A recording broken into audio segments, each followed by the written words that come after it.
Peggy adalah seanak dari, ada kejanggalan di sini.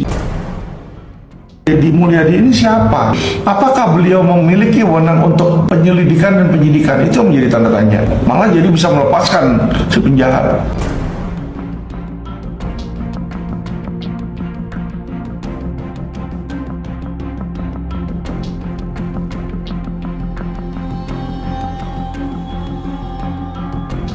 Geger, kebenaran soal Peggy Cianjur adalah anak mantan Bupati Cirebon masih menjadi kecurigaan masyarakat, meskipun Peggy sudah melakukan tes DNA.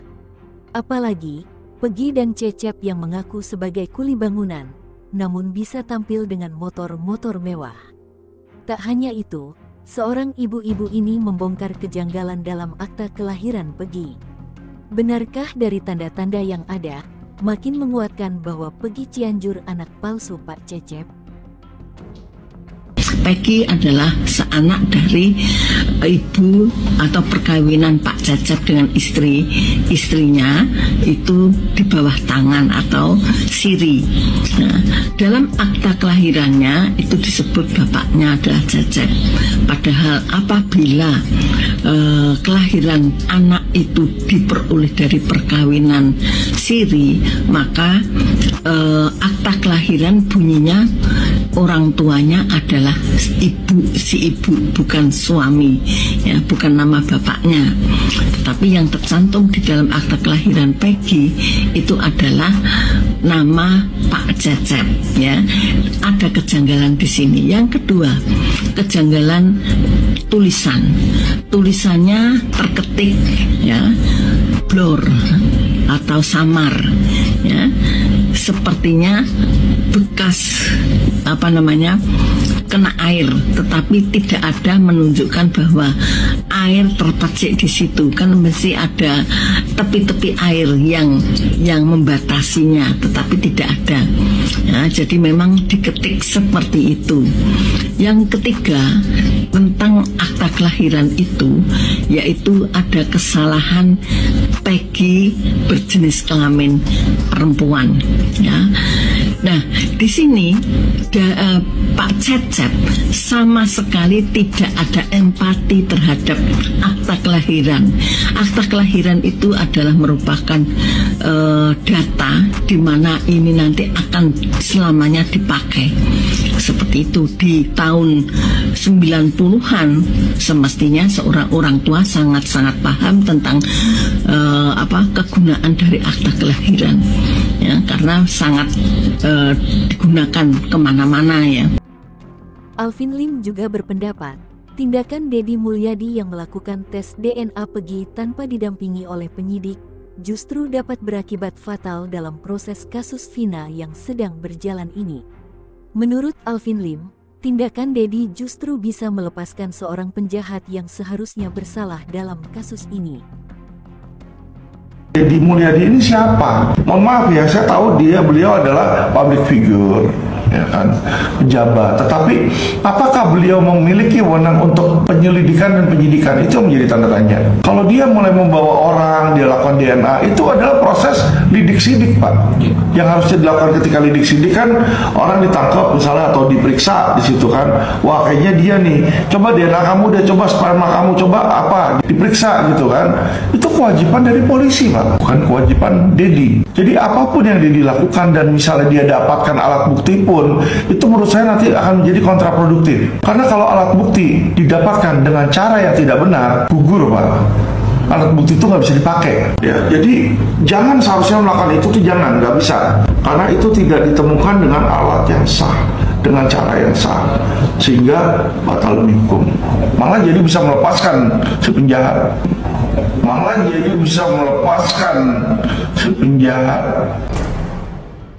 Tes DNA-nya udah 99%. Kalau 99,9 berarti selesai. Nggak ada problem. Sehingga kenapa sih saya membuat tes DNA bagi Peggy Cianjur? Karena nggak boleh lagi bahwa kasus ini dibawa kemana-mana bikin cocok logi sehingga banyak orang yang menjadi korban bully, korban kecurigaan. Sehingga saya mengambil langkah-langkah itu untuk tidak lagi ada korban Peggy berikutnya.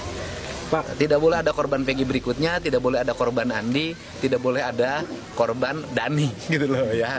Karena Peggy, Andi, Dani adalah produk kesesatan. TikToker Widya menentang pendapat Deddy Mulyadi yang terkesan akan mengarahkan bahwa kasus Vina ini adalah kecelakaan tunggal. Menurut Widya, dirinya yakin bahwa sebenarnya Vina dibunuh, hanya saja pelaku yang sebenarnya belum tertangkap. Dan 7 terpidana itu adalah korban kambing hitam dari para penegak hukum. Dari mana kamu yakin? Kalau Vina itu murni kecelakaan, dari mana? Kenapa pada lari saksi-saksi? Jangan ini deh berasumsi itu kecelakaan ikut-ikutan pula. Jangan pula kalian itu ikut-ikutan calon pemimpin itu negosiasi dengan keluarga bahwa itu murni kecelakaan.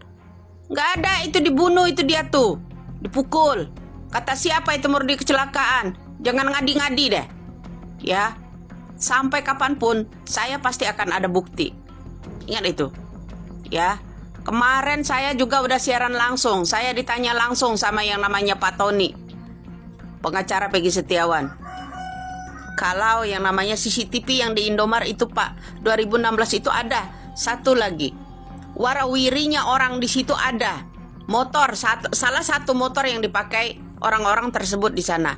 Ya kan? Nggak, lagi pula diskusinya bukan di jalan kok. Ingat itu, diskusi bukan di jalan. Sepandai-pandainya kalian nyimpan bangkai, suatu saat akan terbongkar kok. Ya, udah pakai sayembara pula. Sekarang ikut-ikutan omongan saya pula dia. CCTV yang ada di Indomar. Itu saya jauh lebih dulu. Saya siaran langsung, secara siaran langsung Pak Tony menanyakan itu. Kenapa? Sekarang dibilangin di sana berubah semua. Dari warung-warung semuanya, dari sana situ semua itu udah berubah-berubah. Tapi tidak dengan Indomar. Kalau itu belum diambil sama yang keluarganya, kru-krunya itu Rudiana itu, CCTV itu masih ada. Bilang kalau CCTV itu 2016 lalu pihak Indomar yang namanya nggak mau kasih, susah carinya. Jangan pihak Indomar yang suruh cari, suruh kepolisian, penyidik. Jangan pula penyidiknya itu orang Jawa Barat lagi. Limpahkan aja sana, mudah-mudahan tuh Pak Listio Sigit tuh ya bergerak tuh, ambil tuh CCTV yang di Indomar. Walaupun mereka bilang ke kita itu udah lama nggak bisa dicari Bu, karena udah 2016 lalu, masih bisa ya. Walaupun toko Indomar itu dulu bilang ke kita bahwa itu yang namanya CCTV sudah lama, 2016 itu udah nggak ada datanya, masih bisa itu dicari.